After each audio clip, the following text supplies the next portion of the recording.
Hi, welcome back to Motion Recap. Today we are going to explain a sci-fi movie called In Captivity. Spoilers ahead. Watch out and enjoy. We're introduced to the protagonist, Jim, at the beginning of the film. He resides in a human-themed museum and has never visited the outside world. Cyborgs run the museum, which showcases how humans used to live in the past. Due to the fact that humans are an endangered species, Jim is the museum's main attraction. His apartment is compact with only 3 rooms: a bedroom, a bathroom, and a living room. There is a staircase designed to resemble the natural human habitat, but it leads nowhere. As with the fake windows and doors, the majority of the items in the house are props, with the exception of the television that Jim watches every day. In the opening scene, Jim is watching a television show that he is completely familiar with.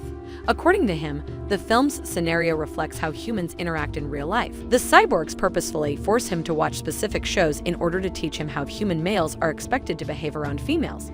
Jim is also consuming a cereal box, which contains a rare toy prize.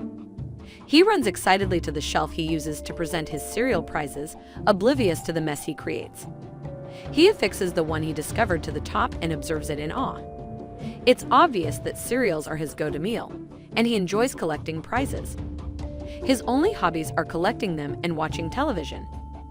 Each day, a cyborg museum guide brings a group of tourist cyborgs into the museum to show them around. They begin by viewing the everyday human devices section, which features toasters, traffic cones, toy trains, and lava lamps, among other items. Of course, Jim is the museum's focal point.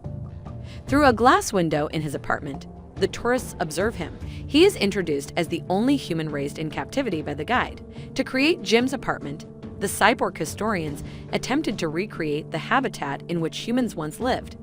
Jim gives the tourists a thumbs up as they observe him in his house.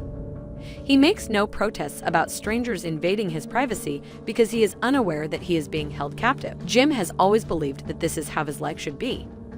As if he were a test subject for their experiment, the tourists observe and examine his behaviors and habits. As they prepare to leave, an announcement invites them to return to the museum to view the museum's newest addition, a female human. Jim is overjoyed to hear this because he has only ever seen human girls on television. He is prepared to meet the girl of his dreams, just as he had imagined doing while watching television shows. The following day is a happy one for Jim. He rises early, brushes his teeth, and showers for an extended period of time. He also liberally sprays himself with deodorant and dresses up in a nice suit to greet his new female acquaintance. While he waits nervously, a lovely young lady named Kaz is brought into the apartment.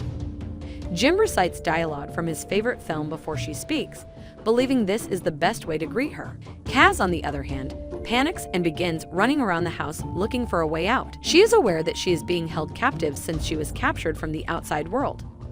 However, Jim's apartment's doors and windows are all fake to give the impression of a real home, preventing her from fleeing. Kaz enters the bedroom in search of a way out, only to discover a rose petal-covered bed. Jim had prepared some plans for her arrival. He hasn't picked up any social skills from the movies, but he is aware of the concept of sexual intercourse. Kaz finally notices the cyborgs watching them from the windows and conceals herself behind a wall. Jim introduces himself for the first time, bringing Kaz's awareness that he, too, is a human. She inquires as to whether he is aware of a way out, but Jim is perplexed as to why she would wish to leave. He asserts that he has everything imaginable in the apartment, including an extendable couch and a television with more than 5 channels.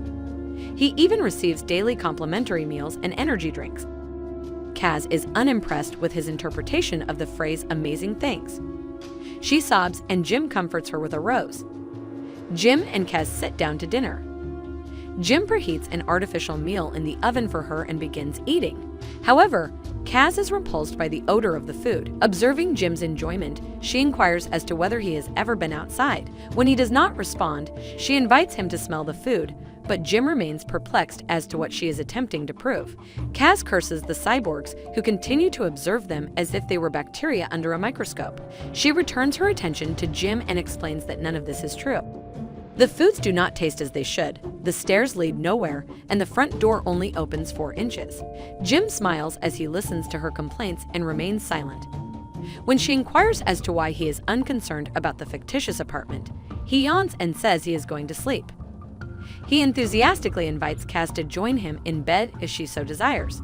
Kaz withdraws from him, inquiring as to why she would sleep with him. Jim then suggests that they reproduce, which causes Kaz to go into shock. She informs him that she will never reproduce with him and directs him to his bedroom. Jim hurls all the rose petals from his bed and retires to sleep, unaware that the cyborgs outside are still watching him. Kaz sleeps outside on the couch. At 12 a.m., Jim pulls out a blanket and drapes it over Kaz. He obtains his best cereal prize and keeps it beside her to keep her company. Kaz regains consciousness and notices the toy by her side. She comes up with an idea and uses the prize toys to create a landscape on the window's glass. When Jim awakens, he is disappointed to discover his toys have been stolen, but his disappointment fades when he sees the artwork Kaz has created. She informs him that the scenery reflected in the glass represents her home. However, Jim maintains that the apartment is now her home. She calmly informs him that humans are not supposed to coexist with cyborgs. Their natural habitat is outside. Jim uses a plant to conceal himself from the cyborgs during breakfast the following day. He then informs Kaz in secret that there is a way out of the apartment. Approximately every few days, an attendant with a cart enters the main door. Kaz can conceal herself inside the cart and exit without him noticing. However, because the cart is only large enough for one person, Jim will remain trapped inside the museum. Kaz warns him that he does not belong here, but Jim insists that he is content and happy. He asks her not to worry about him and to return safely home. At night, a cyborg with a cart arrives to replenish the refrigerator. Kaz carefully climbs into the cart and is whisked away without anyone noticing. The following day, the supervisor cyborg inquires of Jim whether he is aware of the whereabouts of the female human, to which Jim responds that he is not. The following museum tour introduces Jim to a group of cyborgs. When the couch begins to move, they notice Jim has attached a cyborg to it and escaped. In the final scene, Jim approaches a girl in a field that resembles the landscape Kaz depicted in her art.